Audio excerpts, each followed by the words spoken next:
1935, the Lions win the NFL championship. The Detroit Tigers take the World Series. The Red Wings bring home Lord Stanley's Cup. Joe Louis begins his rise to world domination. This transforms the Motor City into Detroit, City of Champions. It's time for happy hour. Oh, wait, no, wrong podcast. No, it's a happy hour. It is happy hour, though. Sure. It is Detroit City of Champions. Yeah, happy Always hour. kind of a happy hour because Sure they're happy stories. That's my other podcast, Man Cave Happy Hour. Actually, the music was playing, and I'm like, wait, how do I start this? Hit the button. It's been a long week, man. Hit the button. It's been a long week, but we are working on a great story. It's Detroit City of Champions, the 1935 year. Amazing things happening in Detroit, in and around the stadiums and the rinks and on the water. In Detroit, Gar Wood is where we're at right now, and it's all about boats, faster, More speed, faster, just setting more and more records with every year and nearly every race and every iteration of the Miss America. We're on to we started with the Miss Detroits, and now we're on to the Miss Americas. Yep. And we're up to we're like 7, 8, 9. We're Miss America 9. We're gonna hear about the Miss America 9 a lot today. Okay. So that's where we're at with the Gar Wood story. If you're listening, thanks, Mom.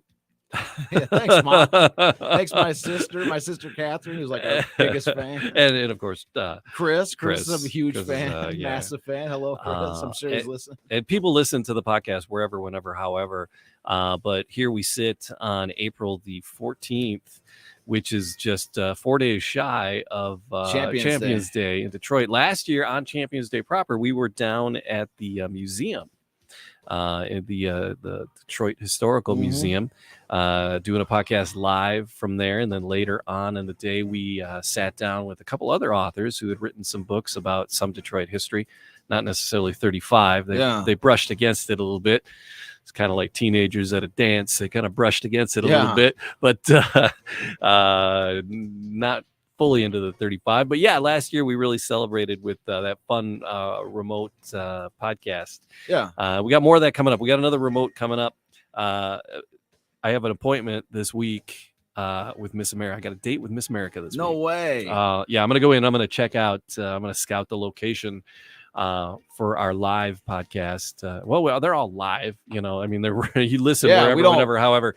We don't have any like rehearsals or anything. It's kind of like we hit. Obviously, we hit play, and then crap, what show am I doing? Yeah, even if it's archived, it's live from the show was brought, right, taped live.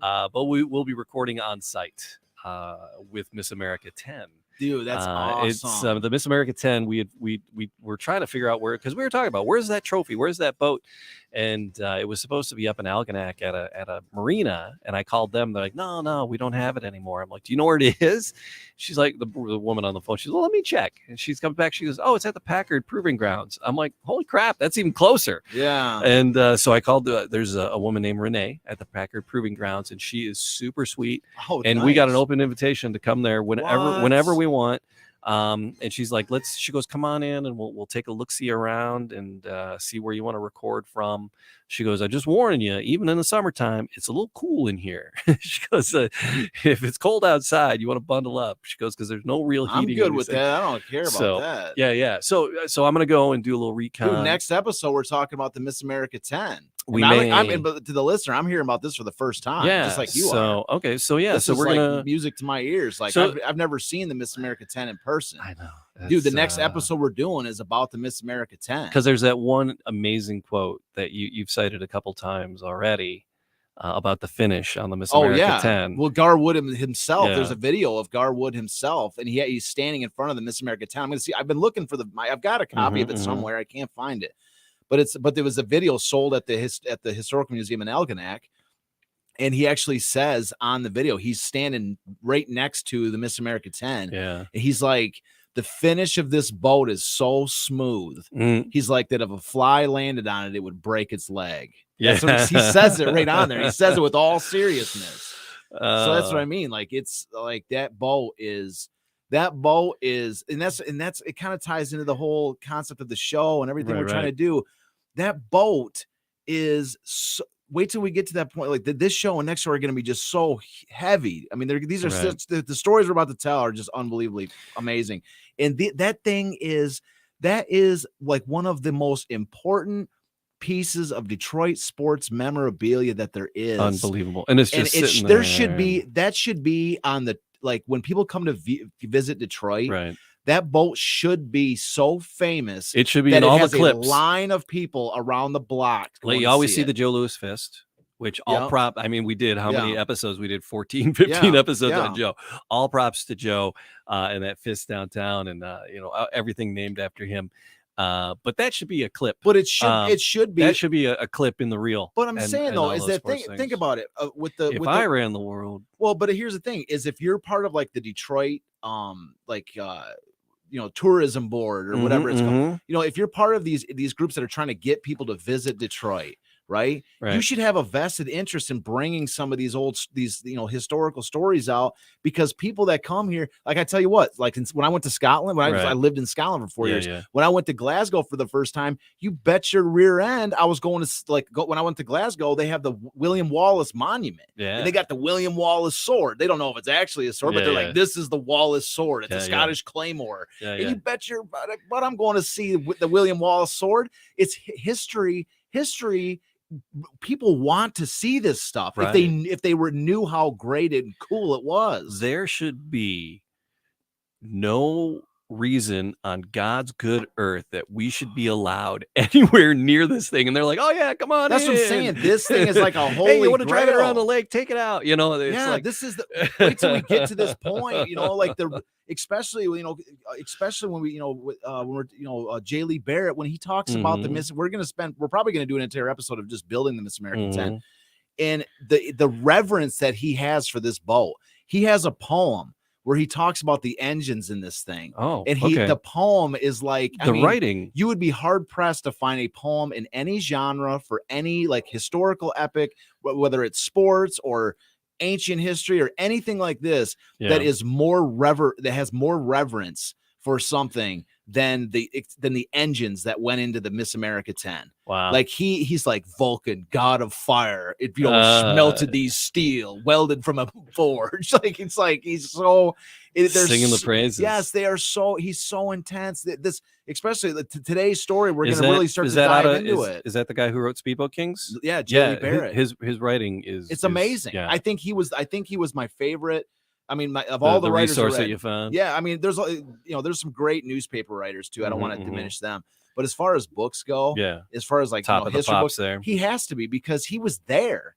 And we're going to hear one of the quotes today. He was like, this race we're about to talk about today. He describes like there's a fleet of ships on the boat on the shores about to watch this race, and the flagship of the fleet is there, and he's on the bow of the flagship telling you in this story what's happening. Like he is royalty. He was there. He was intimately involved. He was there. Like, I don't want to get too far ahead of it because we had a lot to talk about today. Yeah. But what I'm saying is that this, anybody that's already been listening to this, you already should know J. Lee Barrett is amazing. Right. And the Speedboat Kings book is an absolute must read. And we're into episode 9 on Gar Wood and the story around Gar Wood and Chris Kraft and everything leading up to it. So check those out. Check out the entire podcast. Like, subscribe, leave a comment, and most importantly, tell a couple friends. We appreciate that. And that's going to bring us to picking up the story after we left off with the Segrave Trophy. Segrave was all awesome, that, man. And the England, the 1 and the 2, and that was all last episode. Don't we just have like a connection to Segrave though? Segrave, we did a whole episode on last week.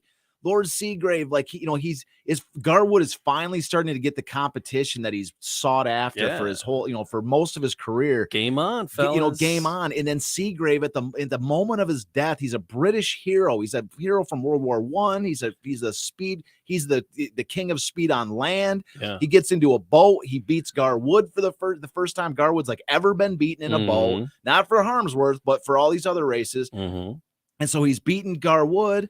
He's going after the set. The British have a new design for engines. Like the competition is heating up, and then Segrave, he gets killed in this boating accident. He gets killed in this boating accident at the moment that he sets the world record for speed on water. Right. So he's the first person ever to hold the speed on water and land at the same time. You know, like this guy is such a legend, right? And he dies. And so the death of Segrave, as we were, sort of ended it with last week, the death of Segrave just completely ignites the British fascination with speed on water. Is that the death of the competition?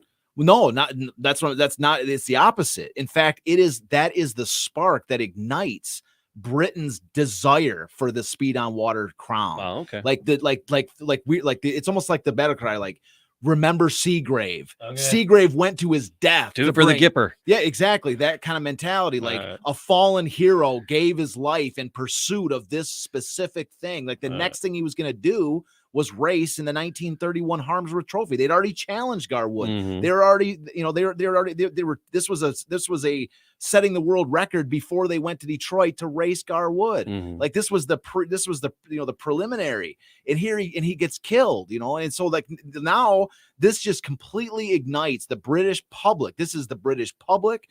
This is Lord Wakefield, who is one of the biggest oil tycoons in the world. This is Rolls-Royce. Okay. This is the British Air Ministry. The British public. They demand. This is a demand that in memory of Segrave, in memory of Segrave, they want the Harmsworth Trophy in his memory. I mean, they established a Segrave trophy, which to this day is awarded to the British man or woman who excels in some element of speed on water, air, not just speed, but like some kind of technical evolution of aeronautics or land development, or it goes to some, somebody that's in pursuit of some, outstanding element of, engine design or aeronautics or whatever. It's a pretty broad category, but it's still given to this day. And it's a beautiful trophy. We show it. There you go. You got it on the screen. It's a beautiful trophy. They've got it. You are on it, Jamie, as always. You're always on it. And, there's a charter, with stamped, wax and stuff. I mean, this is, Segrave was a major hero. And so someone was tapped on a shoulder with a sword, I'm sure. Yeah, I'm sure. It's certainly like, well, he's a lord, he's a knight, and so he was a national hero that was killed in pursuit of this. Oh. And now it's the, every single component of British society, the rich with Lord Wakefield, the Rolls-Royce, which is, their name is on the line, the British Air Ministry, the public, they want this trophy. And so that's the death of Segrave. There was already sort of a building excitement, but now it's like, this is like a national duty to bring this home. This is like, they demand it. And so now this is what we're getting into. So, it's now the fuse has been lit. This must happen. And so in 1931 there, 1930. So Segrave dies on June 13th, 1930. And then, because he'd issued the challenge, the race was, not too far away. Right. The race was not too far away. And so the Harmsworth Trophy race still, continued. And so the British want this back in a bad way. They do, but here's the thing. So in this case, Carstairs comes back for a third attempt because that's the only British representative they had. Not it wasn't like, chopped liver. She was already going there to challenge. Sure. She wanted to be part of this race. Yeah. And so she kind of continued, the first step is that she's like, I'm going to continue not for Segrave. Quite the contender Segrave was still a contender. Exactly. And she wasn't backed by Wakefield. She wasn't backed by Rolls-Royce, the British Air Ministry. She kind of had her own thing going. So in the 1930 Harmsworth, she gets beaten again for the third time, her third and final time. And so, Gar Wood now, his total is 5 gold cups, which he's not even allowed to compete in there anymore anyways. And then he wins his 6th Harmsworth Trophy. And so even though it's like kind of like sort of a bittersweet victory for him in that race, it was not like, he didn't have, it was Segrave was the one that was supposed to be there to challenge him with the Miss England too. So now, we mentioned the sort of cast of, people involved with this, the pursuit of this, sure. Wakefield, Rolls-Royce, British Air Ministry now, but with the death of Segrave, they need a driver. They need somebody that can kind of have the same elan, like the same, charisma, the same kind of heroic role as Segrave. And so they, they look around and they find somebody that's cast in a very similar sort of scenarios. And the man's name is Kaye Donsky, who's come down in history, better known as Kaye Don. Okay. Which is the name of the episode that we have today. So it's, we talk about Gar, City of Champions, episode 59, Kaye Don, right? So that's the name of today's title. And that's the guy who's going to replace Segrave in the cockpit of the newly rebuilt Miss England 2. And so Kaye Don had a very sort of similar evolution as Kaye Don had a very similar story as Segrave as far as his development into the role of piloting this boat. So born in did he come from cars as well? Are you going to tell similar? Me? Yeah. I will tell you. Yeah. So born in 1891, Dublin, Ireland. And he was a pilot during World War I, just like Segrave. Post World War I, he goes into automobile racing. First as a motorcycle racer, and then he switches to cars.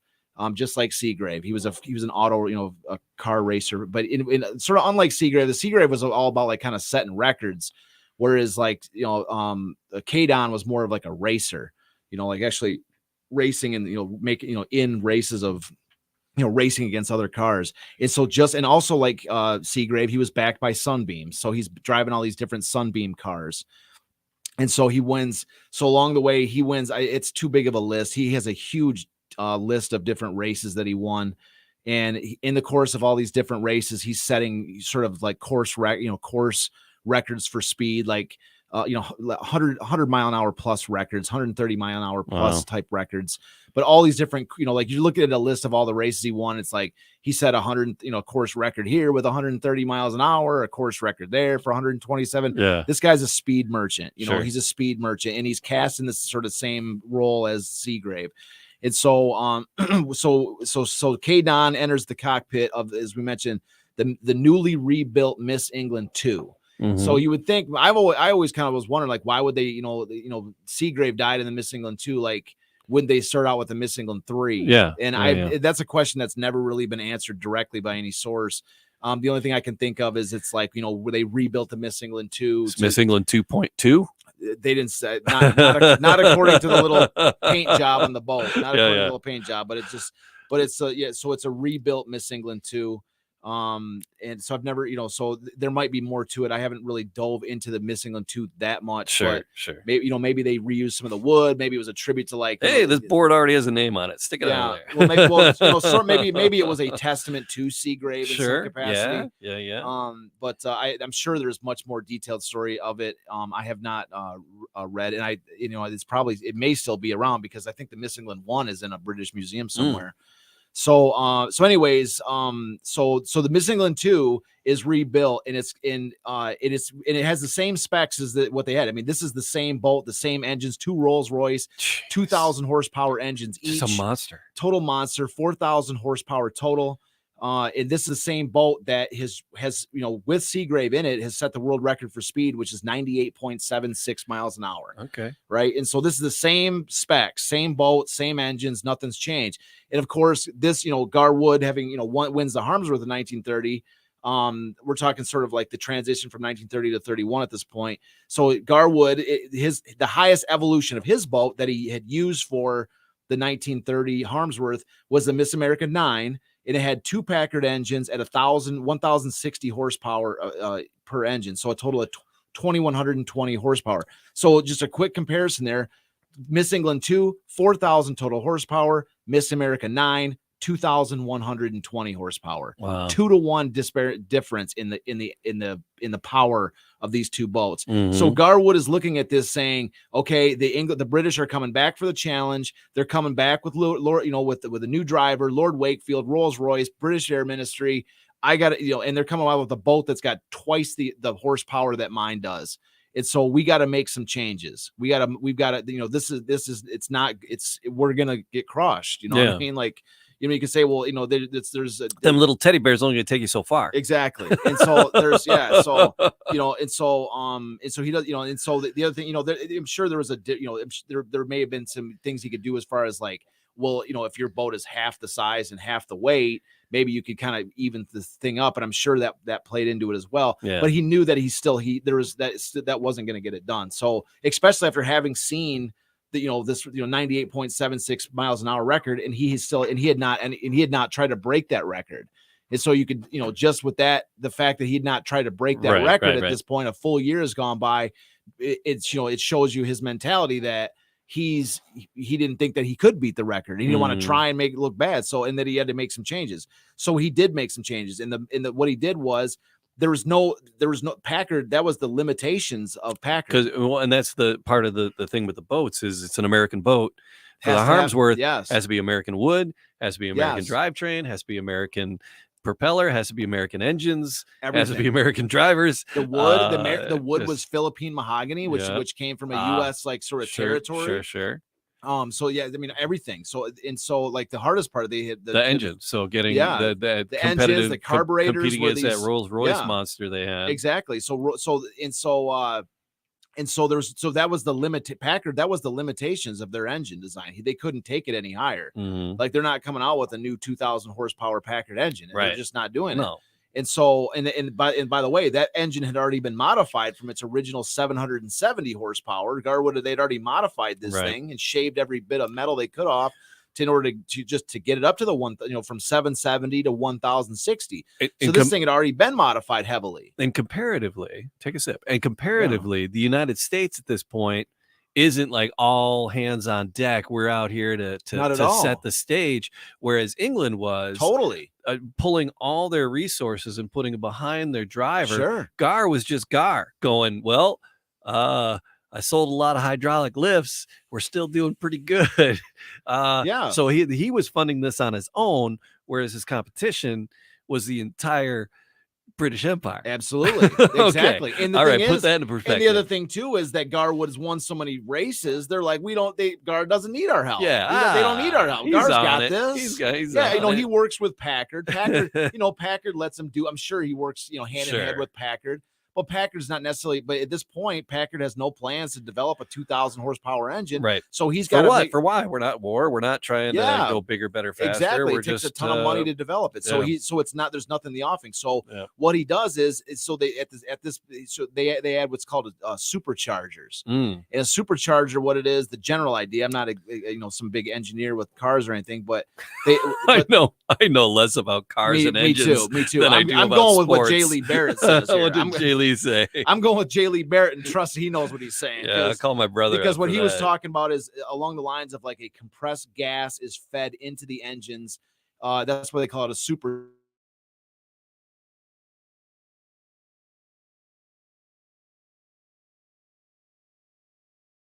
The spark plugs in that. All right. So it sounds pretty good, right? I think that makes sense. Supercharged. I know that's what they did. So they added 4 superchargers to these 2 engines. So 2 superchargers per engine, which what that did was it raised his Packard engines, each engine from 1,060 to 1,400 each.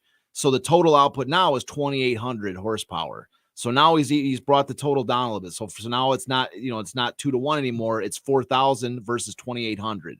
So he's kind of, he's narrowed the gap a little bit, you see.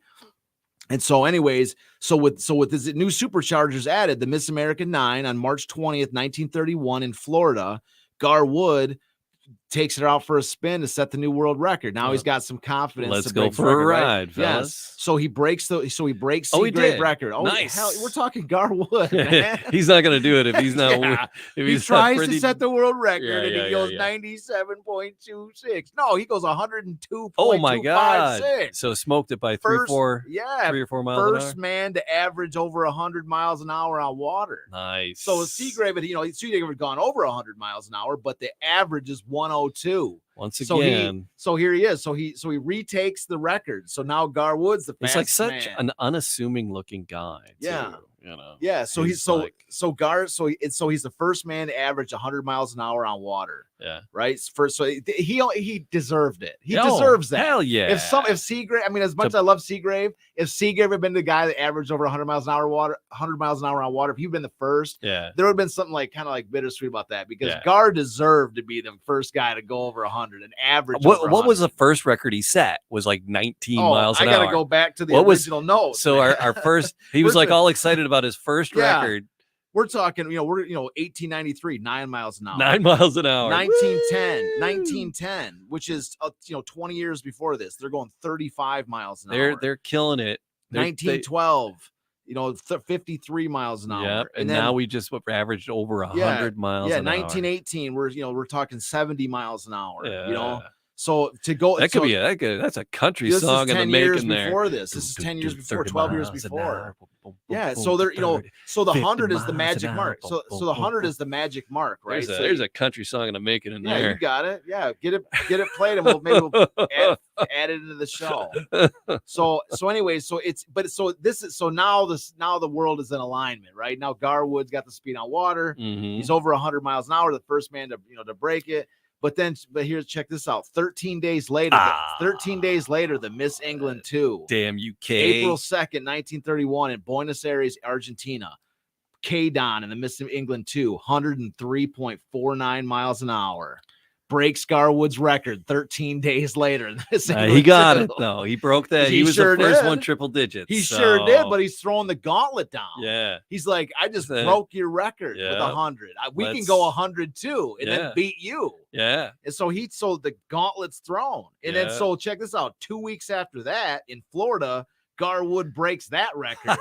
103.69 miles an hour. Breaks it by a fraction. Did you pour some bourbon in the tank? Come on, we got to fire this thing up somehow. Let's Whatever go. he had to do. He cranked it up. So turn it up to 11 now, fellas. Yes. Let's show them how so it's like done.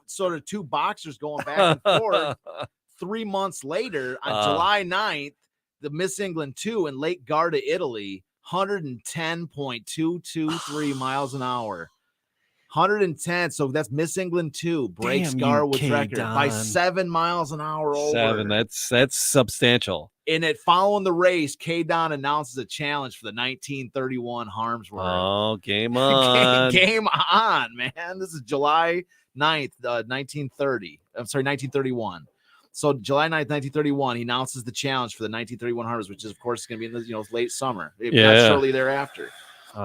So for 2 months, this, Kaye Don and them, with the fact they went back and forth, and then Kaye Don and Miss England 2 has the last word on speed. Yeah. Now the hype for this now is the hype session that's beyond compare. There's just massive hype between. So the hype is USA versus England, Gar Wood versus Kaye Don, Packard versus Rolls Royce. You see that there's so many different storylines that you can of competition that's involved in this. Right. And so the result of this, the races, the Harmsworth is gonna be held the first heat of the Harmsworth. There's 3 heats, and the best 2 of 3 wins the Harmsworth.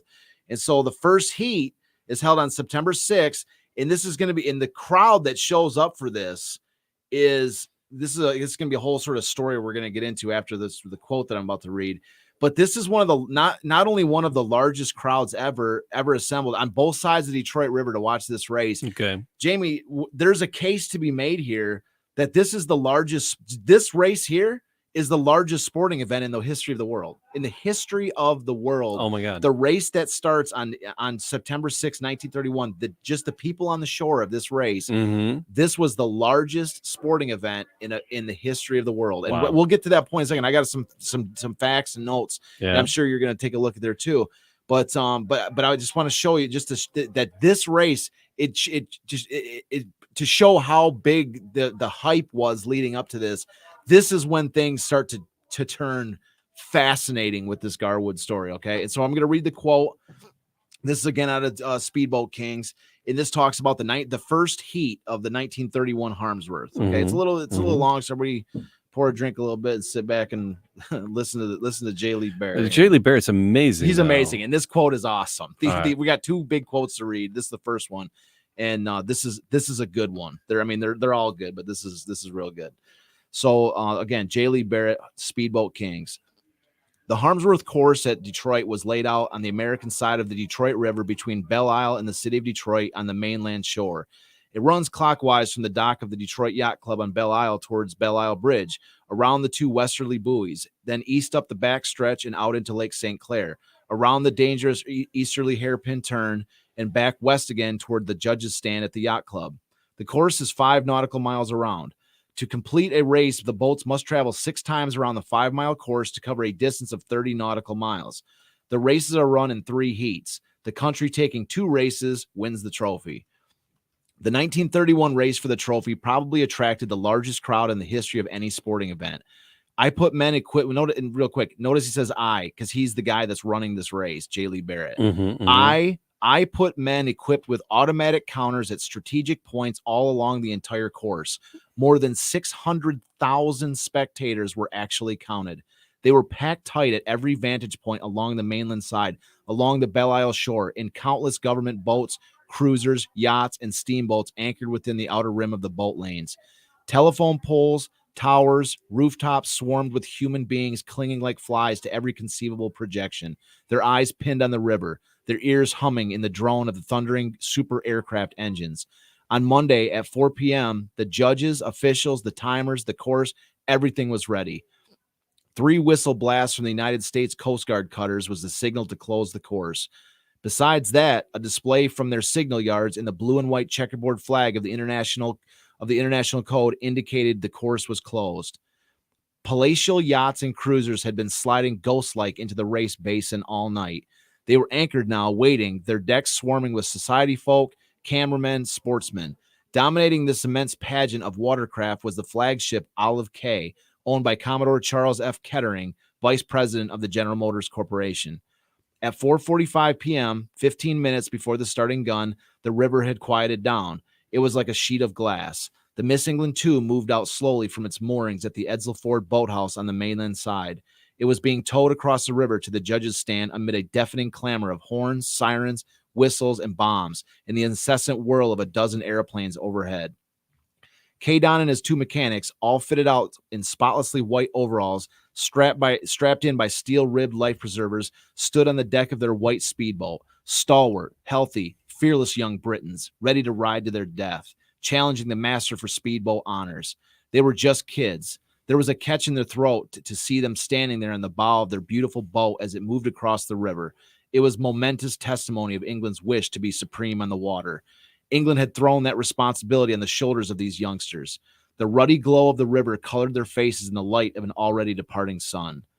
The hearts of these young Britons must have ticked a little faster. America had poured out 600,000 people in a tribute to their courage. It was a sight they had never seen in England, a sight they may never see in the world again.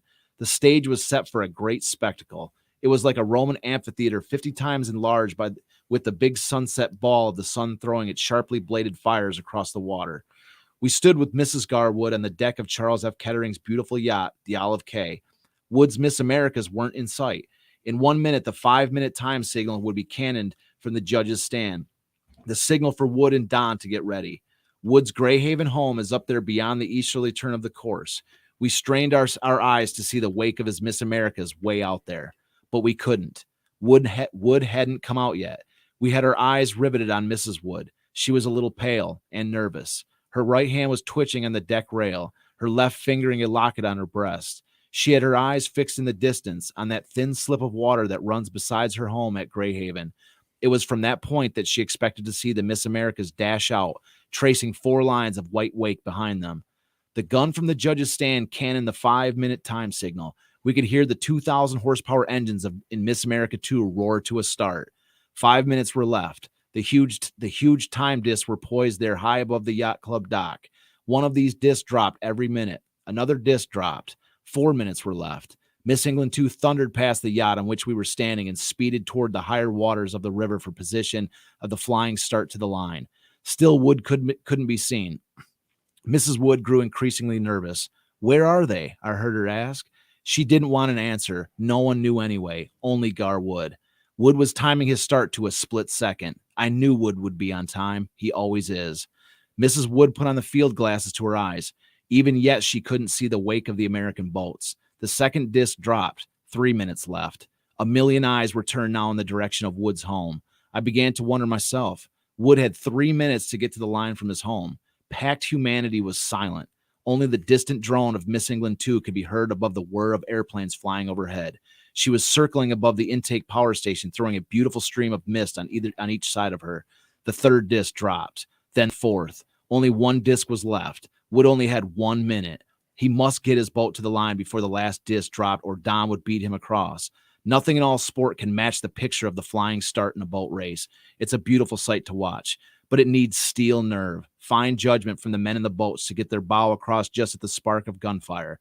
That's where the drama is, in that dash to the line. The crowd knows. Wood knows. Don knows. These men must judge every second accurately from a distance far above the line. If you go over more than 5 seconds too soon, you're out of the race, disqualified. If you go over too late, you've got to take the wash of the other boat, and that's dangerous. At 100 miles an hour, and now race time was almost at the stroke of 0. 1 disc remained. The faint drone of the engines and the 2 Miss Americas came to us. We looked, saw the 2 twin lines of wake. Wood was coming, heading straight for the line, his Miss America 9 leading.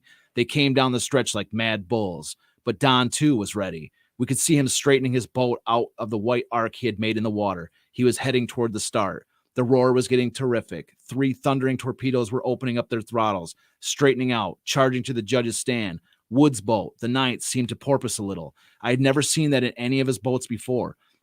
His boats were always as steady, as true, as straight as a die. They always planed out so beautifully. But Wood kept coming. So did Don leading. That, too, was a strange sight to this immense throng. Wood had always gone across first, but Miss England, too, was up on her step and was charging, throttles open, down the stretch at over 100 miles an hour. I knew Wood had his throttles open, too. He always does across the line, but somehow he couldn't get the speed he needed. Don kept pulling away from him. When they crossed the line, the timer's ticker tape showed that Don had crossed just 3/4 of a second ahead of Wood, on the inside, on the buoy track. That's how close those boats were together. Don had 2 things in those swift seconds. He had beaten Wood across and he had seized the coveted track, the inside. If Wood was ever to pass Don, he'd have to cross Don's wash. Wood never passed him. Don sped his boat around the course to a new Harmsworth heat record of 89.913 miles per hour. To this day, in 1939, that record has never been beaten. It meant that on a straightaway, Don had to travel well over 100 miles an hour to achieve that speed. Man, Wood is beaten. So there you go. You can see him just a half step behind him. We actually have a photo of that's the that photo heat number 1. That's the heat number 1. So half of one of these races is before they get to the start line. It's the engineering. That's what I'm saying. It's 3/4 of the race because you got to build the damn thing. That's what I'm trying to say. You got to engineer the damn thing. That's what I thought. You got to drive the damn thing. It's one of the things I thought was so interesting about this story was. And then you got to hit the start line at the right point. Yes, exactly. It's a rolling start. It's a rolling. Yeah, exactly. It's not like, gentlemen, start your engines. No. And somebody, they're waving a little flag. They're flying at 100 miles an hour, trying to hit the mark. Yes. But not too early. Not if you go too early or too late, you get beat. I did not know that. That's what I'm trying to say is that's what's one of the things that's so interesting about this story is that when we talk about races, a lot of time you kind of fixate on the actual course where they're like trying to maneuver in and out of each other. You think of a race. When you think of racing or race, you think of that. What comes to mind for me is that gentlemen, start your engines, or a sprinter lining up in starting blocks, right? And it's when you think of a race, you think of that gentlemen, start your engines, or a sprinter lining up in the starting blocks. And the maneuvering and the jostling in the race. Well, it's that dead start. It's from a dead. It's from exactly. It's always from that. But in these boats, they're flying at 90. You got to hit the starting line. And it's not like these guys are used to driving this, because they just, in the last 3 months, is the first time they ever crossed new boat. It's a new different speeds. This speed is a solid 20 miles an hour stronger than previous races. Absolutely. Yeah. The previous races were like running in the 70s, 80s miles an hour. And they're going, but these things too, especially we talk now about, they're breaking 100. Yeah. And they're 30-mile long races. And on the water for the first time, it's like how often do you get to practice that? Exactly. And but they're 30-mile long races. So it's like you're bringing this 100-mile-an-hour thing. There's not all this like maneuvering and wiggling out of each other or anything. These are just pure, there's only a couple different maneuvers you can really make. It's just about getting, about being able to survive 30 miles on this track, doing these circles and having a boat that can carry consistent speed. Wearing a leather leather skull cap, yeah, little goggles. But that's what I'm saying. The story, a lot of times when you think about racing, you think about all the little maneuvers that happen during the race. Yeah. A lot of the intensity for these races is the engineering and the getting to the race and making it, and just getting to the line and how you're going to beat your opponent across the line. Right. Like it's, like that's what's so kind of interesting about the story is all these different things that go into just getting the boat there. Right. Is like 90% of the battle. Like if you can get the boat there, cross the line first and all this, and like you can see the amount of attention he gives to that moment of just how much of a science these guys had this. And he's like, Wood's always there, we know he's there, he's coming. And then there was a 3/4 of a second difference across the line of Wood's a mile away with one disc, 1 minute left, and he gets it to that one point in the line 3/4 of a second, behind Don. And Don beats him off the line, of course, but Don is out there circling. That's his strategy, is to circle, and time his final circle to hit that line at full speed. Sure. He even said it crossed it at 100 miles an hour. Crikey. So what he mentions in here. So one of the things that Gar Wood's beaten. This is the first Harmsworth heat that Wood's ever been beaten in. And so this, you say the heat, is that for the trophy or it's best 2 out of 3. There's 3 heats. So this is the first heat. So they're saying there's a chance still, right? So you're saying there's a chance. Yeah. So what you're saying. Yeah. So Wood gets beat. It's the first heat in a Harmsworth he's ever beat. And we've already talked about the ratcheting up of intensity for this race. Yeah. 600,000 people come to the Detroit River. These are majority Detroiters, Canadians, right. These people that have been used to seeing Wood win every single time. Right. And now Wood in the very first race gets straight up beat, straight up head-to-head beaten. Right? Like a boat that came over here to America to challenge Wood, and they beat him in the first race. One of the things so number one is there's the Miss America 8. That's kind of how they refer to that. There's another boat there. There was 2 boats coming down the river. The Miss America 8 was driven by Gar Wood's brother George, and that boat was completely outclassed. Right. It had basically had no chance. And then the Miss America 9, the key thing to take out of what J. Lee Barrett says there is that the boat was porpoising. It was not planing. Right, because it didn't catch the plane on the back bow. Okay. So the main thing is that you want to skim, sure, right, where the boat's barely touching the water, just to let it know that it's still there. Otherwise, it's flying. Yeah. In the plane, and so they Miss England 2 planed, in the Miss America 9 did not. It kept hopping on the water across, and you're not going to win. Yeah. So as a result. So Gar Wood recognizes that this thing had porpoised so badly that they have to rebuild this thing by the next day. The only solution. Hey, fellas. I got some bad news. Call your wives. Let her know they're not coming home You're tonight. not making it home for dinner. You're not going to get or home for breakfast. Dinner. Or lunch. And probably not dinner either, as we're going to find out here in a second. Oh, my God. So the entire Miss America 9 in a single night has to be stripped down to the studs. I get to see him in like some coveralls with his hands on his hips going. We're going to describe. All right, guys, let's rip this thing apart. Wait till you see what's about to happen in this next quote. This entire boat has got to be completely rebuilt in 24 hours. Like this is insane. What you're about to hear is insane. Like if this was just picture, when I read this next quote, I'm going to take a sip of this here in a second too. When I read this next quote, imagine what I'm about to, for you, the listener, you, the viewer that's watching this, picture in your mind as I read this next quote, that this is a movie, that this is in a movie. Okay. That you're watching, like you just saw this race. There's been a hyped up moment to Gar Wood. He loses this race.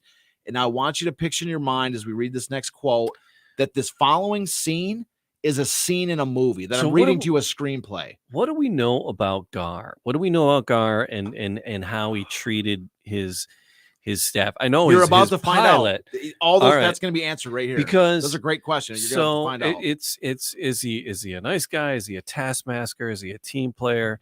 Is he? I can't believe we're asking these questions, because that's one of the major components. Because that's what I want to know. Is he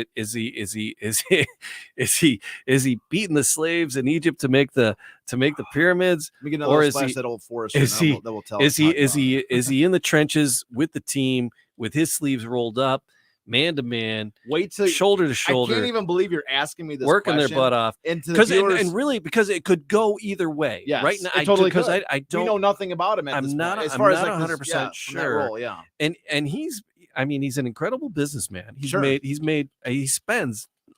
got lavishly truckloads of money. So someone who has truckloads and truckloads of money to spend has made it, and fools don't make that kind of money. It's rare that people luck into that kind of money. So was he a team player or was he a taskmaster? I honestly can't believe you're asked. It's such a fortuitous it's such a phenomenal question to ask me. Because as he got out of the boat, not scripted. You were asking me this question without any. This was not indicated by me before the show or after the show that you're asking. Because this is what I'm visualizing right now. for as if it was a screenplay. For him losing that race, getting off that boat, stepping off that boat, ripping off those goggles, and going. What's his attitude? It's like it's got to be rebuilt. It's got to be rebuilt. But is he like PO'd and angry and shouting, or is he like pulling the team together? So where does it go? That's from what. here? So that's what I'm saying. That's why I want to see that. Wait. When all those questions you just asked are about to be answered in this, I'm not going to have to take any liberty with answering that question. Cool. J. Lee Barrett's about to answer all those. That's why, man. And that's why it's so Speedboat Kings. That's why it's come through again. Oh, totally. But you came through because you're asking a question that literally is a fade in towards the quote that I'm about to read to you. I mean, you're not going to believe how well your questions are about to be answered. I don't have to say anything to answer that. All right. So I was at, and this is again, J. Lee Barrett. Mm-hmm. I was at Wood's Boatwell that September night after the first heat. I was curious to know the cause of Wood's trouble. How was it that Wood had been beaten at last? What had happened to Miss America 9? Why was Don able to beat Wood? Who would win the next race? What was Wood doing now to get his boat in shape? Could he get it ready in time? If Don should win one more race, the trophy would go back to England for the first time since 1920. I wanted these questions answered. I went to Greyhaven, Wood's Detroit home on the Detroit River. It was just past midnight in Wood's Boatwell. The yard was floodlighted so the men could work. I was watching the beehive of life that swarmed around the Harmsworth Defender, Miss America 9. 50 staccato sounds pierced my ears at once. Rivets were biting fast into that beautiful mahogany hull that held in its stomach 2,800 horsepower. Men were climbing all over that boat. Mechanics and engineers, riveting, sawing, hammering, bracing. They were springing the hull, which means forcing the bow down and bracing it to a plane. 15 men we counted, the little band that works behind the scenes, the little band that had built this very boat. In fact, all of Wood's boats in Algonac, the little band that checks every inch of those engines, that keeps the hull strong, balanced to a hair's breadth. Between the Miss America 9 was a fine temperamental instrument of speed, perhaps the most temperamental boat Wood had ever built. It was like a Stradivarius. In fact, it was drawn so fine, so closely balanced that in trials in the smooth water of the Canal Ecart River in Canada, one day before the race, it jumped clear out of the water when Johnson put his hand over the side of the boat. That slight wind resistance annoyed her. He put his hand at the side of the boat and it jumped out of the water. That's how temperamental it was. So he put his hand out of the boat and it jumped clear out of the water. He said that slight wind resistance annoyed her. That's how temperamental that boat was. Yeah. So this is why they're like, that's why they got to do all this work. The men were fingering the carburetors, oil lines, gas lines, water lines, everything. Someone was putting a stiffening brace in the hull where the water hits hardest at 100 miles an hour. That hull must hold together. America must keep the trophy. Wood must win. The boat must be ready again by Tuesday afternoon. These things were boring into the brains of these men as they worked together there doggedly, jaws set, determined. They wouldn't fail Wood this time. Yesterday, the hull had snapped. It couldn't take all the power of those engines. The forward plane rode too high. It porpoised. They thrilled us as we sat there watching. Wood's loyal band. They'd die for him. Sleep didn't mean a thing to them as long as the Miss Americas were not ready. In Algonac, they call these boats our Miss Americas, and it is well they should. The whole town for years has helped and build these boats. Men of the town have worked day and night on them. Mothers and wives say nothing. It was all right as long as it was for Gar Wood, for Algonac, for America. And here they were again, the same little loyal band, getting the Miss America 9 ready for the second race. All through the night they worked, driven on by black coffee prepared by Mrs. Wood, Gar's wife. About 3 o'clock in the morning, Wood himself came out to the yard, short, thin, his shock of white hair blowing, his shirt sleeves rolling to his elbows, his collar flung open at the neck. He walked briskly over to his boat, climbed in, and began fingering the vital parts of those engines and superchargers. The sun came up, finally, bright and hot, but that didn't stop these men. The work went on all through the day. On Tuesday at 4:45 p.m., just 15 minutes before the starting gun of the race, the last mechanic climbed, tired, out of the hull. Miss America 9 was ready. At least they thought so. But just then, Orland Johnson noticed a leak in the gasoline tank. 15 minutes left in the gas tank leaking. Wood hurried to the telephone to call the race committee, Edenburn and Chapman. Ask Don if I can have another 45 minutes, he said. We can't get ready by 5 o'clock. My gas tank is leaking. No, was Don's answer. Wood has 2 boats. Let him send one of them on. I am ready. If he's not here at 5 o'clock, I'll go on without him. Wood waited, thought a moment. That crack in his gas tank was like a deep gash into the heart of his boat. Then he said, all right, I'll be there. I won't quit now. Tell Don I won't quit. Tell him I'll lead him into that first turn. Now, there was only one thing for Wood to do. Solder the tank as it was, full of high explosive fuel. They didn't have time to drain and refill. It takes about 2.5 days to take the tanks out of the boat and install them again. It was dangerous business. There was his beautiful home of George and Stone, his yacht, his seaplane, his boat well, his men. An explosion? Well, he didn't want to think about that. John Brewer, one of Wood's men, crawled under the hatches of the Ninth to loosen the saddles that hold the fuel tank in place. In a few minutes, he was dragged out, unconscious from the fumes. Frank Calvilage, a Packard man, crawled under. They didn't care, these men. They wouldn't quit either. They had risked too much now. Wood himself took the soldering iron and sat on the deck, sealing the gash in his fuel tank. You could hear the solder iron sizzle when it touched the leaking benzol. Johnson walked back and wired the teddy bears more securely to the engines. Important stuff. What a great if they're gonna blow, details, at least they're not gonna, man. Vance Smith kept handing hot solder irons to Wood. All was silent. You could only hear the dangerous sizzling of the solder iron Wood held in his hand.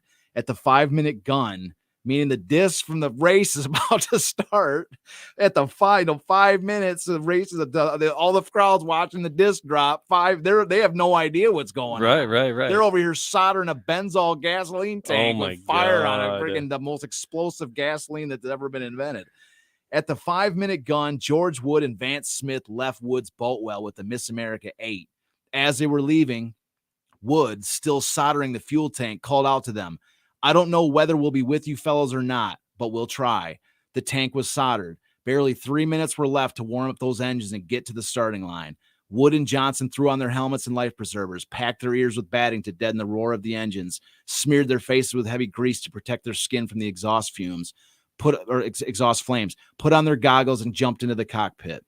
Johnson started the engines, and down the river they flew, headed straight for the line. Wood could see Don's white boat making the upper turn of the course before dashing to the line. He nudged Johnson. That meant more throttle. Johnson responded gradually. In a split moment, it seemed they were right beside Don, aiming for the line. Wood was dead sure he was going to beat Don to the line and keep inside the course near the buoys.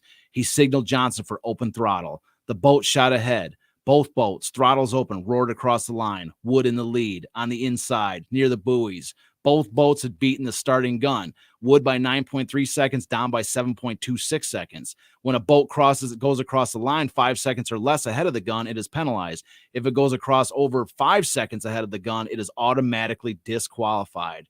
These are Harmsworth rules, English rules, world rules. Both boats were disqualified. But neither Don nor Wood knew this. Johnson knew. He had his orders from Wood before they left. No matter what happens, he had told Johnson, keep ahead of Don. And so both boats kept going, throttles open, into the first turn. Wood spun his boat around the 2 westerly buoys like a top, still in the lead and gaining on Don every second.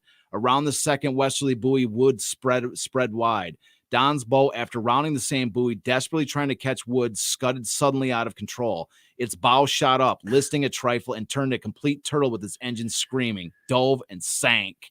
Don and his men were thrown clear, uninjured. Wood kept going, not knowing what had happened. As he was completing the first lap and charging down again toward the judges' stand, he was flagged off the course, disqualified.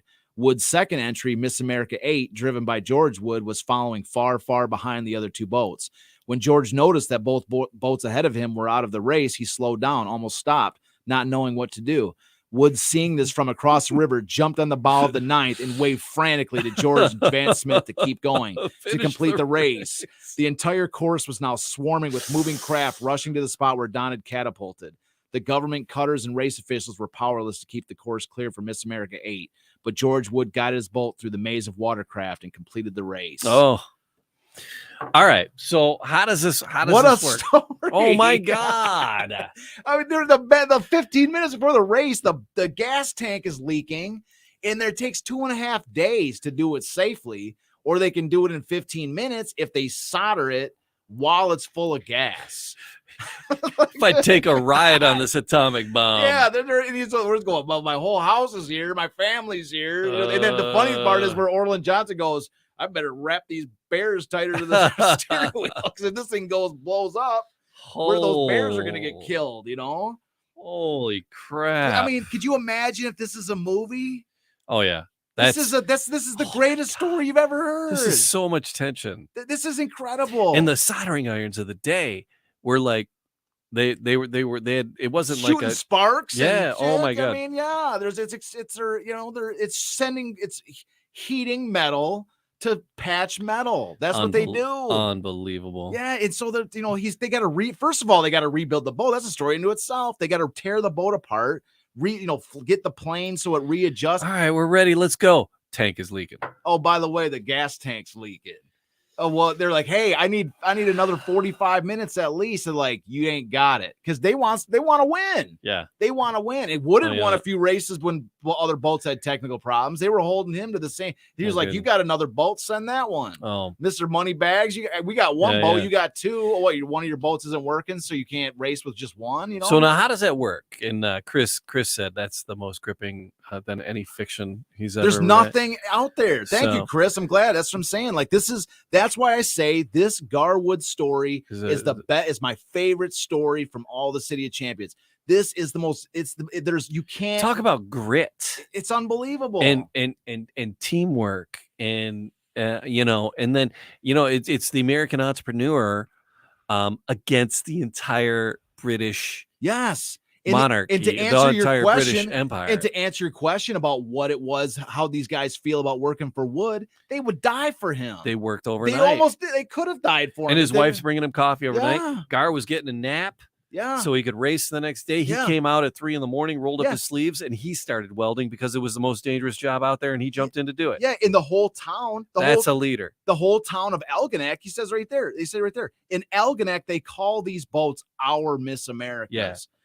And it's they should. Yep. The whole town for years has helped build these boats. Men of the town have worked day and night on them. Mothers and wives say nothing. It was all right as long as it was for Gar Wood, for Algonac, for America. Mm-hmm.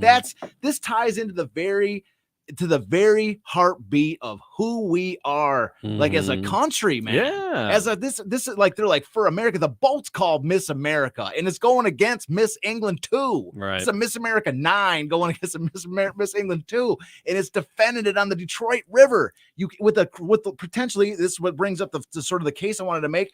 The largest crowd in the history of any sporting event is there to watch this drama. I was trying to pull up some numbers of the Detroit hydroplanes, and they were talking about a massive attendance in 76, and it was only 500,000.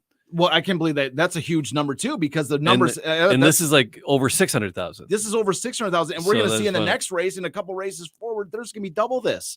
This is in this race alone. You could make a case if you just do a Google search. Before I did the show, I wanted to take a quick look. I didn't even put this in the book, but like the largest spectator events in sporting history, right? Mm-hmm. Like that's not listed. That's a good find. I didn't know that the Gold Cup races and that had that. Yeah.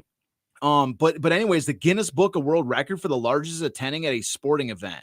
That's Guinness Book of World Record, literally quotation marks, largest attendance at a sporting event. This and what they said. What's that? Okay. All right. Yeah, there actually is. I mean, I looked it up online. This is what Google's, this is Guinness Book of World Records.com. Okay. And it says largest attendance at a sporting event. And they list the Tour de France, at 12 million people. But that was over the course of 3 weeks. So if you break that up over 21 days, so we're talking about a singular day event, right? So over the course of 3 weeks, so that's 21 days. So 12 million divided by 21 days, it's an average of 571,428 and a half people. So that's still underneath. here's the thing. The Miss US winner, Gold Cup Thriller in 76. And here's the caveat on it. Before the post World War II record crowd. Yeah. So it's a post World War II record, yeah. which means there was a record before World War II, which was bigger than this. And so why is this a record? That's what I'm saying. Well, because why is this a record? Why is this story forgotten? Yeah. Why is the City of Champions thing marginalized? All of a sudden, of Charles, we were talking about that. I think we were talking about this before we got on the air. All that stuff that happened before the war. That was ancient times. We were talking about Champions Day and wanting to celebrate Champions Day. And we got poo-pooed a little bit. I tried calling the historical museum to do something. Yeah. And like, oh, well, we just changed a couple of staff members, so we're not doing anything. They don't have a clue. Oh, it's like, hey, guess what? They don't have a clue. History's happening, people. Yeah, that's one of the most frustrating things. I hate to sit here and bash people, but this is and I was telling you before we're gonna cancel Christmas. Yeah, I was telling you before the show. Welcome to this. You now see what I have been dealing with for 12 years. You are now part of it. You are part of the story of the City of Champions project, Jamie. Yeah, you're part of it. It's like this record, and with the caveat right on it, post World War II record of 500,000 fans. This is what we got to deal with. We got to deal with the fact that we're just trying to find a venue to do a broadcast for the show. We've been doing historical museum things for the last however many years. And that's, not to beat that particular horse. Right. What I'm saying is that this stuff that happened in Detroit is some of the most amazing things that's ever been done. And not just sports history, but a city that doesn't celebrate these events is insane. The marketing power, the value that comes out of these stories in the Champions Day. There's nobody else doing anything. Nobody. And we're trying to get to use the front lobby of the historical museum to broadcast a show. And they're like, well, we're changing staff. And it was funny last year when we did the Champions Day broadcast. We walked in and they were like, two people working the front counter. And we're like, hey, hi, we're here to do the Champions Day broadcast. Well, they've been great in years past, but and this they're year like, what? No, and they were like, what? And they were like, oh, yeah, no, and it was like, oh, go ahead. And the museum, it was a quiet day. It was a Sunday. It was nice. It was a nice spring sunny day. They were like, oh, go ahead, and they just let us go. And we're like, we could have done anything we wanted. We could have tried on some of the clothes or what. Yeah, there's no. We could have ghost town. Taken some of those vintage cars for a ride. Yeah, they just kind of cut us loose in there on our own. I'm like, are you people? You don't. Well, that's what's so striking about this year when we asked to basically do the same thing. They're like, well, we're, it's like somebody going, well, I'm and what I wanted to do is, we're busy that day. Giving us some, crap. So this story is just so amazing. Something else is amazing. What I wanted to do for Champions Day was, but it was kind of rushed at this point. It's available now. Chris made this. Chris is an avid participant. Chris been doing a ton of work. Chris, and I want to mention too, Chris is the one, just to make sure the record is totally square. He's making our YouTube page looking good. Chris was the one that suggested starting a Wikipedia page for Champions Day. Chris was the one that came to me and said, well, you need a Champions Day Wikipedia page. Like we worked together to put I gave him some information to put on there. But Chris is the one that really did all. I don't even know how to start a Wikipedia page. He's the one that did it. And years ago, there was an interview where basically I got quoted for a magazine article where basically I was like, yeah, I started a Wikipedia page, and I just want to make sure that Chris, I'm going to be probably that was kind of a dick move, Charles. Well, I mean, it wasn't with you. I'm messing with you. Well, you told me you felt guilty about that, and I'm busting your chops about it. When that's fine, I deserve it. I deserve it. But here's the thing: I love that you're giving him props. I'm going to continue to do so to make sure that record is square, because he's done a ton of work on the City of Champions project. He's an avid. He's been bitten by the bug of City Champion. He's been helping. He's been doing all the thumbnails. He was his idea for the thumbnails. He's been doing a ton of work. You and he got together and created this really cool crest. Well, Chris was the one that he's the one that got a background in making this coat of arms. Absolutely, he knows all the terminology and the language. I'm all about. I got a tattoo of my family's coat of arms. Can't see it there. Your next tat's going to be the City of Champions crest. Is it really? Yeah. I will totally. That's so awesome, dude. Once we get, I don't know. I'll put some. Well, if you look at anybody listening or watching the up in the upper right hand corner of the thumbnail for the videos that we post. On the YouTube is the little crest that says the episode number underneath it. And but yeah, Chris is one. Yeah, Chris was one that you guys. I started after it was Chris is the one that took the lead on that entire thing. He's the one that suggested it. He's the one that already started doing it on his own. He's the one that started doing it all. I brought a couple ideas to it. We kind of went bounce ideas back and forth. I wanted to do, he gets 99% of the credit. It's like it's a day late and a dollar short. But for Champions Day, I don't know. Maybe we could do it on Monday. I don't know. If you got time on Monday, man, especially if we're doing something at the front of Miss America 10. No, we're not in front of Miss America, but just do a short episode and for Champions Day on Champions Day. What we just talked about to recap a little bit. No, let's just do the crest on Champions Day. What do you mean, like talk about it? Yeah, just do a short mini-sode on the crest. I'll do whatever. It's Champions Day, man. We'll bring Chris on. So on the 18th, we'll just do something with Chris. We're talking. Well, we were also talking about doing somewhere we did kind of a recap this year about all the episodes we've done thus far. Yeah. But I would maybe I can get Tom to come on. We'll just do a short one when we go to Miss America. Yeah, invite Tom, and if Chris wants to come join. Well, us. no, I'm talking about for the recap. Oh, yeah, for the recap for the city of for Champions Day. Like we could do a recap of all the episodes that we've already been doing. We could do that. I mean, but it's like Monday. It's already Thursday. I know, so but it doesn't take any planning for us to do a recap. We're just gonna be talking about it. All right. So I mean, so anyways, we can do more of this planning off air, but yeah. So anyway, we just want to say thanks to Chris for that, and but we'll just to add something to that Wikipedia thing is that Wikipedia page. He was absolutely right. If anybody that's listening to this, go look up Champions Day and click on the Wikipedia page and look when we first started that thing. It was relatively small. There was. It's grown. It's like an entire resource to Champions Day. And I learned so much from it. I mean, I learned from the Wikipedia page because what it does is every time one of these libraries puts all of their archives online, there might be a mention of Champions Day from somewhere out in Iowa from 1936 in their newspaper, and it in the Wikipedia page grabs that article, cites it, links it to the article to the site.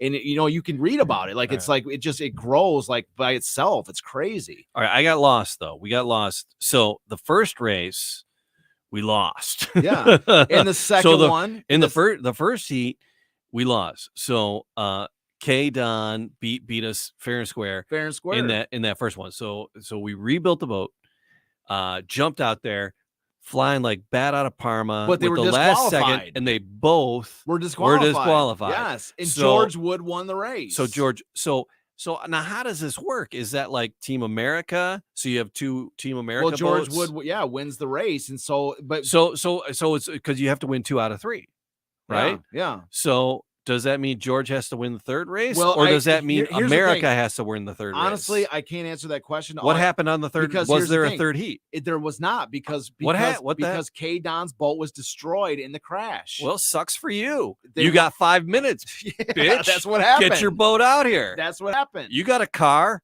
Put chitty chitty bang bang that mofo and float on out here. Yes. So like he did to Gar. Come on, man. That's what happened. And that's what Gar put it to him. Like, you don't got more than a day to build your boat. Yeah. The same thing happened. You got 24 hours. So it kind of karma's a bitch. Yeah. So I don't know if but there was no third heat. There was no third heat. So how does this I take it back. I don't honestly, I'm not the way that it's written, I don't know the details of that. Okay. So what happens to the Harmsworth? Gar Wood was credited for winning the Harmsworth Trophy in 1930. Fair play. So I don't know what happened. The third day, it might have just been a race between the two boats. And somehow because Gar Wood, maybe I got to take another look, but maybe Gar Wood drove the 8 and then got credit for the win. But whatever it was, Gar Wood retained the Harmsworth for another year. All right. And the Miss England because so I don't know the details of that. He kind of he says right in there, he says Gar Wood ended up winning the Harmsworth. Okay. Kaye Don went home and they were all mad because take your broken ass boat and go home. Exactly. Yes. And so, but here's the thing is that this exact moment, this is when England would believe that they were about to win this thing. Right. And now all of a sudden, but here's the thing. What they did was they accused Gar Wood of arranging the second day where he basically baited Kaye Don to cross the line and get disqualified with his boat so that Gar Wood's second boat would win the race. And so that's when they started calling him the Gray Fox of Algonac. So that's where the nickname came in. That's where, from my understanding, that's where it comes in. That is foxy. Yeah, it is. And so they call it, and so they were. And hey, guess what? It worked. It worked. Hey, guess what? We're about winning. Guess what, British Empire? Yeah. So they were calling this the Yankee trick. Take those sour lemons and go make some lemonade. Yeah, and so here's the thing: is so all of the escalation towards this race. We should not record for over an hour because we get saucy after an hour. Good. But here's the thing: so all the sort of escalation that led up to this race now, okay, now Kaye Don gets to go home back to England. And all they can say is, of shame. He's got his shoes in his hand. No, but here's the thing: is he gets to say we didn't get our boat. We had a superior boat. Yeah. We won that first heat. We won the first heat fair and square. The second one we got jobbed. We got totally jobbed. Yep. And there was a Yankee trick pulled on us. We were trying to keep up with Gar Wood. If I could only have a few more $1 million to build another boat. Well, so what it does is they're saying they got basically cheated. Yeah. That Gar Wood set it up so that they knew that he knew he had an inferior boat, which technically he probably did. I mean, the first boat was pound on him. Hey, America. There you go, America. He's got That's it. So, but anyways, and so what this? Take them red coats. So Wood actually defended the charges. Wood actually is defending the fact that they're saying he basically pulled some dirty trick to win the race. And so this is what Wood actually says. This is out of Speedboat Kings. So he says, Wood was amazed at the charges. He said, "Do you think we're crazy enough to risk soldering a loaded gas tank only to disqualify ourselves? Besides, if George," meaning George Wood, pilot of the 8th, "knew anything about a plot, why didn't he know what to do when he saw us out of the race? Why did he keep going? If we had plotted for the 8th to lay back and win the race, why did George stop over there past the yacht club until he saw me motioning like a madman to go on? Go on, for God's sake, go on. Besides," he said, "no American need apologize to the world for these boats of mine. They're as good as any boats built and just as fast. I'll prove it. I will. I'll prove it." So that sets the stage. That, of course, sets the stage for the following year's Harmsworth. You ready? And the boats are going to get bigger. Go build another boat. And there's going to be a little teaser. There's not going to be a Miss England 2. There's not going to be a Miss America 9. Those numbers are going to +1. We're all right. There's going to be a titanic struggle for supremacy of speed on water. In this race here, the next race, this is what I've been trying to get up to. And we finally get to Miss America 10, 10, which is the boat we're gonna get. Actually, we're gonna go and hang out. I'm going on Tuesday. I want to do it. If we could, if you want to come with me, I got it. It's 3:00. I got an appointment. Can we do a show there for Yeah. Dude, if we could do a show about the Miss America 10 in front of the Miss America 10, we might do it inside the Miss America 10. If we could sit in the cockpit, that's like a dream. Dude. That's like to broadcast inside the Miss America 10. This Renee woman likes me, and she was really sweet. And it's not out of it's the bourbon talking, but we're in. Dude, if we can film if they let us loose like they let us loose in the historical museum. Why wouldn't they? It's a boat, man. When was the last time somebody went to go but like when we were in the historical museum, they were like, we were just there and nobody was around. And we were like, they're like, oh, go do whatever you want, wherever you want. Dude. We could have done if there was because there was a car right there. It had nothing to do with the City of Champions story. All the City of Champions story was behind the glass and stuff we were talking about last time. But we could have jumped in that car if we were lunatics. Yeah. Sam had to run the place, take photos. I know. If anybody, it was actually a pretty fun video. What, the Champions Day? Yeah, it was awesome. I had a great day that day. If you're listening to the podcast, that's one to go and check out. Champions Day last year was great. Because we talked all about the plaque, and Gar Wood is prominently represented on the plaque, and we were sitting right in front of it, and it's right there. And there's an amazing story about the plaque and how it was lost and how it was found. There's a replica. Go back to that. There's a replica Miss America 10 in their glass case right next to the plaque. Yes, so it's definitely something you want to check out. And it was fun just because we're doing different camera angles and stuff. So Sam had different Sam's reporting from outside. She was taking shots outside. We had a live feed. I was hanging with Sam one time. We had a live feed from outside the building, inside the building. We had all kinds of different camera angles. So it was fun. So that's one that's a good visual to check out. So if we get to talk about, think about I'm going there on Tuesday, so I'll broadcast an early episode. It's Champions Day. Yeah, in the fact, that is gonna be one of those. If we broadcast there for like our Champions Day episode, I mean, really, it's the day after because Champions Day is Monday. Yeah. But if we're broadcasting, I mean, the day after that works. There's nobody else celebrating, so we make up the rules as we go, right? Yeah. But you know, but if what I'm saying is, talk about this as a epic Champions Day follow up. You know, for this year's Champions Day. We're doing an episode about the Miss America 10 in perfect sequence with the show that we're currently on. If we're sitting in the cockpit of the Miss America 10, I know. I'm working on it. That's the most epic, dude. There should be 1 million followers. There should be 1 million watchers on that, dude. Working. So on like that. Our small band of our band of diehard fan show followers should be like, this should be the most anticipated show of the year, dude. It is. Well, and I'm looking forward to the next story, but if we're in front of it or on the boat, we're going to be near the boat. Dude, I want to be in the for boat. one of the next couple of episodes. I want to be in the boat. For sure. Gotta be in the boat. And we can't just be sitting next. I mean, we could start out maybe we can get in the boat. Dude, I want to be in the boat, man. It's like a freaking 4-ton mahogany wood thing. What harm could we do? It can take the stress of us hanging out in the boat. Here's what we have to have flasks. We have to have flasks, like leather flasks or something. So we don't have glass in the boat. What we have to do is dress up like teddy bears. No, we get 2 big teddy bear outfits. I'm not doing that. Sorry. Totally. I'm getting 2 big teddy bears. You can do 1 teddy bear. All right. That's really the bourbon talk. Yeah. All right. You can get a shirt made with a couple teddy bears on it or something. All right. But that's available at wearingfunny.com. We're not. You're taking it a little bit too far. All right. I was being silly. Yeah.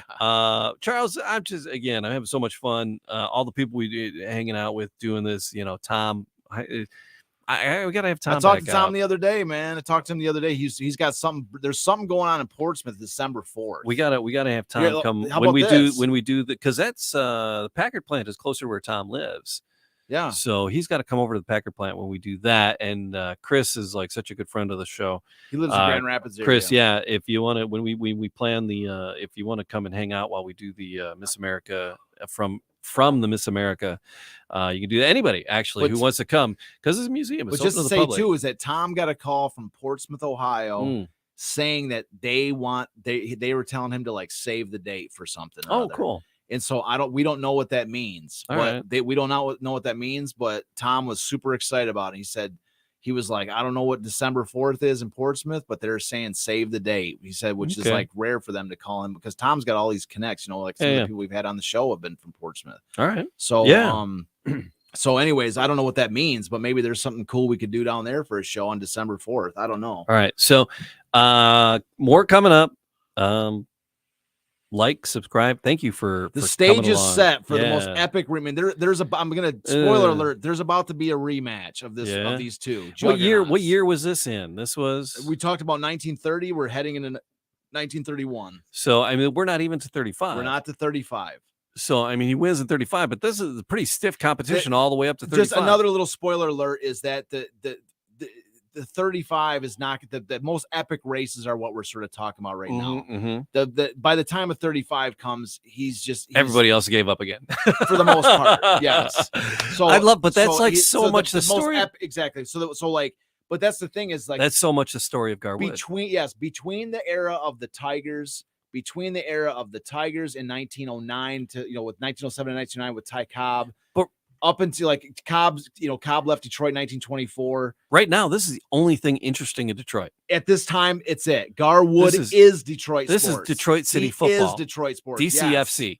This is the only thing interesting happening in Detroit. Yes, Gar Wood in the 20s and 30s was the only. This is the Maroon Mob right here. So from the Ty Cobb, the Ty Cobb era was 1905 to 1924. Once Ty Cobb left the Tigers were just either mediocre or terrible from 1925 all the way through 1933. There was nothing going on with the Tigers. The NFL tried 3 times to establish a team in Detroit, failed all 3 times, so there was no NFL. The Detroit hockey organization, the Detroit franchise moved to Detroit in 1926. They changed their name 3 times in 5 years. They did not become the Red Wings until the 30. So right 32, now, 33. this is a wasteland. Yeah, so there's nothing going on. Even when they became the Red Wings, they were uninteresting. They were third. They were just some obscure Canadian sport.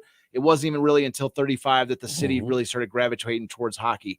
So that's what I'm saying. Like in the 20s and 30s, Detroit sports was Gar Wood. And these were the stories that was going on. And there are 600,000 people lining the shores of Belle Isle and the Detroit River to watch this happen. Yes. 'Cause I've been there, and I've been there a lot of times watching the boat races, and man, I know the feeling. It's like, did you go to the boat? I've never been to the boat race. Oh my God. They were amazing. Oh my God. They're always, it's a riot.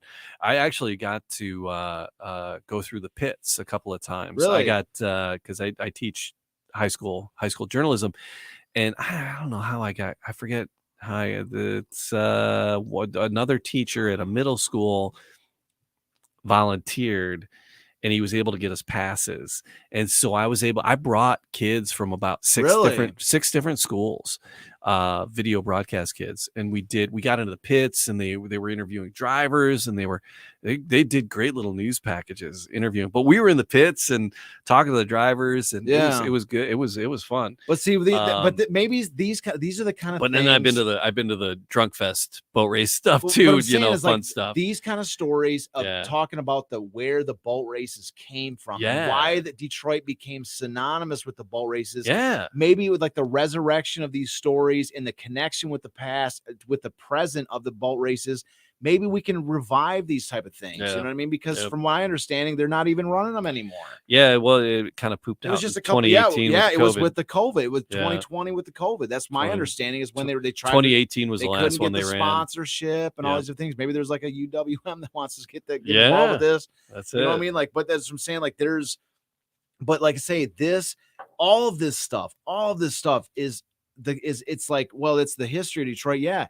But this is the genesis of Detroit sports. This is why, to this day, we want to bridge the gap. We are so diehard fans of our teams. Why we have such a passion towards these teams. It all stems from these different eras and from these incredible stories that built the fan base that carried on to this day. Right. So that's funny, because I just a little shout out talking to some guys over in England this week, and they do a podcast called The Roar of the Lions. It's the RO. We got English fans, The Roar of the Lions, UK. They were interviewed on a Deadline Detroit, and I was like, wow. And I checked them out in their podcast. I was like, I talked to them, and we're gonna do a little crossover stuff with them. But they're in England, and they love the Lions. I'm like, hey guys, you know why Detroit still puts up with all the Lions and all their shenanigans?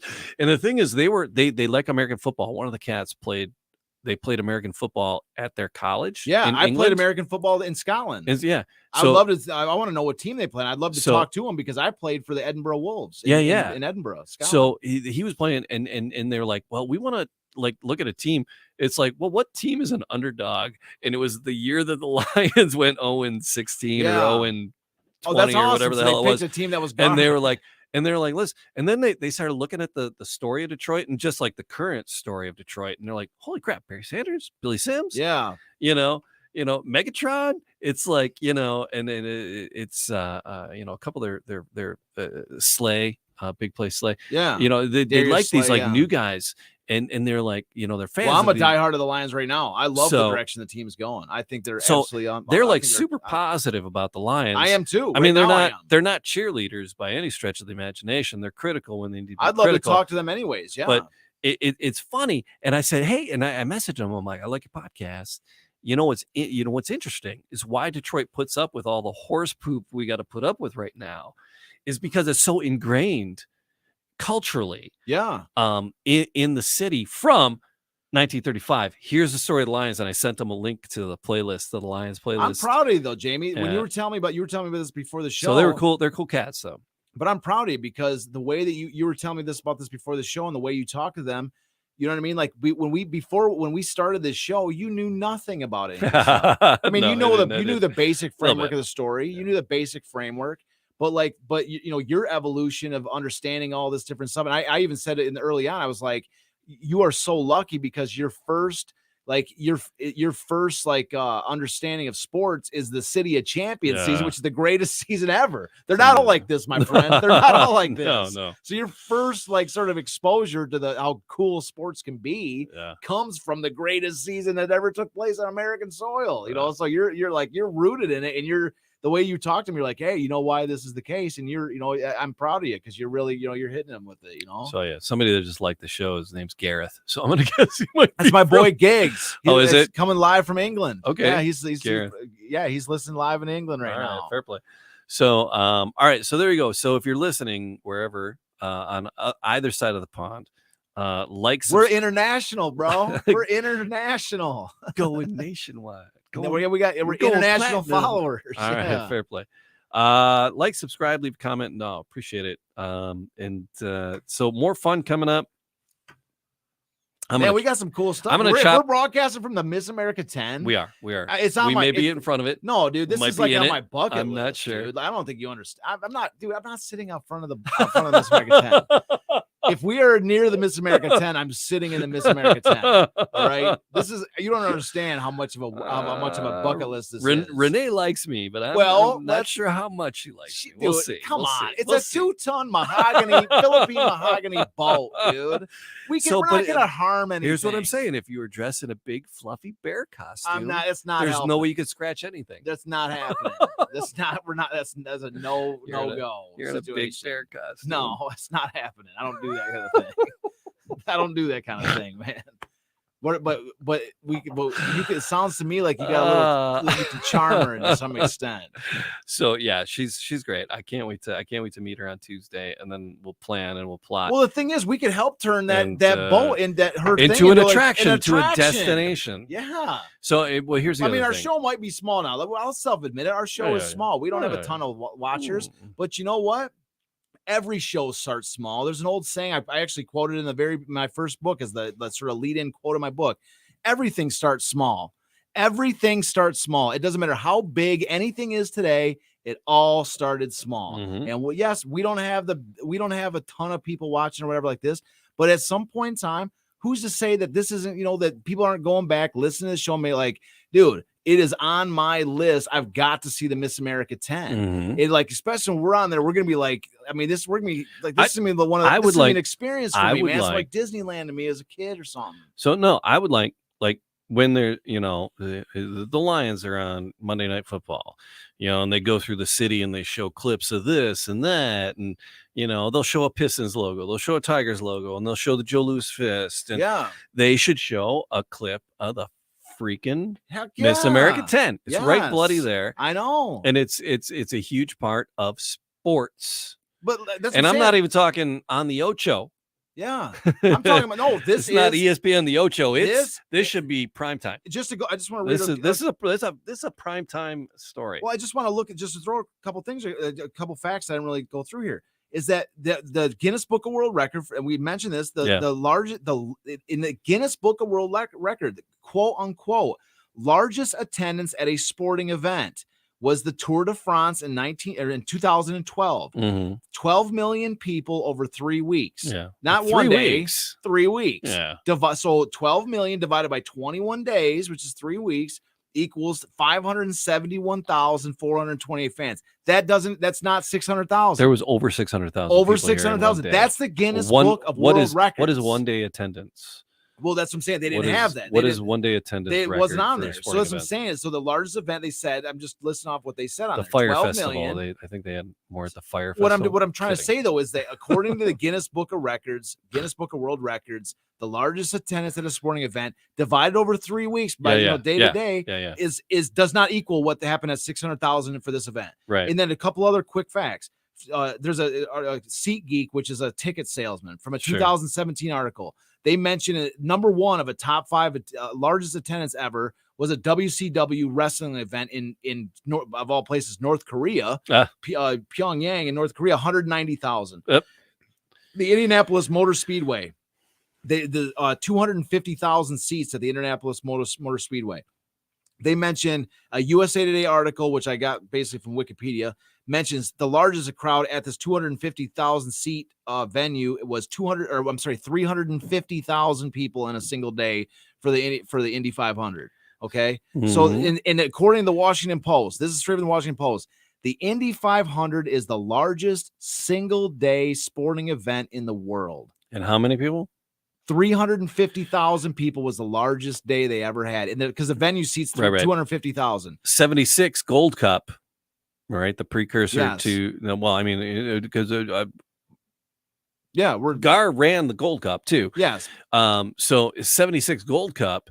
In 1976, there were over 500,000 fans. Well, here's what I'm saying is that I'm listing off all these different sites I was looking at and there was over 600,000. And none of these sites mention that, and they don't mention Gar Wood. So the boat races somehow, for whatever reason, are just don't count or don't ever count to any of this stuff. And this is the hydroplane history homepage. What I'm saying is LeslieField.com if somebody's looking for it. Well, what I'm saying is that all, like, if you look at, if you do a Google search of largest sporting events ever, they list all these things like wrestling events, Indy 500, all these different things. Wrestling. Might as well. A lot of people saw Hamilton too, whatever. But here's the thing. Like, that's real. But here's the thing is that some of the largest, some of the largest luchadors out there waiting for me. Some of the largest, if not the largest sporting events ever took place in Detroit. Yes. Where is any mention or anything about it? No. Even you mentioned that a 75 or it was a 76 race, on the Gold Cup. That drew a ton of people. Where's the mention of that on any Guinness Book of World Records or SeatGeek or any of these other sites? Where like that's what I'm trying to say. That here's the thing. That's been marginalized because a lot of this was free. A lot of the shoreline is free, so they're not charged. I guess tickets. Maybe that's the case. Maybe that's tickets. Maybe that's sold. Tickets sold. But even J. Lee Barrett himself said that they had actual people on the edges of every single area with little clickers, keeping track of the fans, and they got to 600,000 and basically just lost track.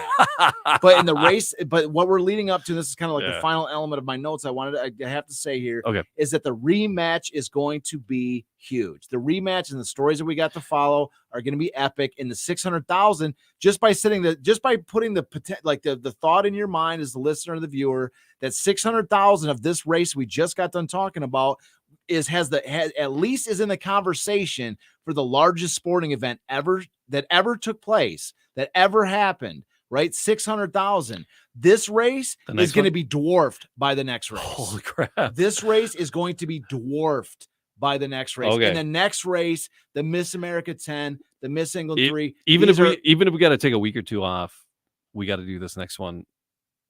With the Miss America 10. It's got to be the Miss America 10. Maybe not in the Miss America 10. It's got to be in the Miss America 10. with the Miss America. With the America. I'm going with. I'm going in. If we can get in. You can sit on the outside of it. I'll sit in the boat. And I'll have the microphone. If we get in. I'll get in. I'll be sitting in the boat. I don't want to push. I got respect. You don't want to sit in the cockpit of Miss America 10? I totally want to. You can sit in Orland Johnson's I'm a realist. spot. I got the steering wheel. I got Gar Wood's wheel. I'm bringing you a big teddy bear outfit. No, that's not happening. Gar Wood would never want me to wear a teddy bear outfit. I have a feeling that you would look good in it. No, I wouldn't. You just need some ears. Gar Wood would You're never. a big huggable teddy bear as you are. Gar Wood would never. Gar Wood would never want me to be telling his story in a teddy bear outfit. Some reference to the teddy bears would be appropriate, but not actually wearing. You know what? I think he'd probably laugh. And I'm already calling the steering wheel. I get to sit in Gar Wood's seat. All right. You got Orland Johnson. You got it, man. That guy, he took Orland Johnson was badass. He took a cut to the jugular and many things. Said, wait till you hear what's going to happen to Orland next week, dude. No. The next episode, Orland goes through it again. Holy worse, probably as bad or worse. Holy crap. All right. So you said, this is going to be one episode. I'm cutting this into two. Well, so thanks for joining us for the second part of this it might episode. Have to be. What is it, 2 hours? We're an hour 32. Well, that's what I'm saying. There's no way it could have been a little 30-minute episode. We wandered around a little bit too. Yeah, but we did all right. We do our thing. Appreciate it. And appreciate everybody who've stuck around this long. Like, subscribe, leave a comment. We've been there before. Do all those DetroitCityChampions.com. We're also gonna be doing, and also we're gonna be doing. We have stickers. We have like a Teespring store. Wearingfunny.com.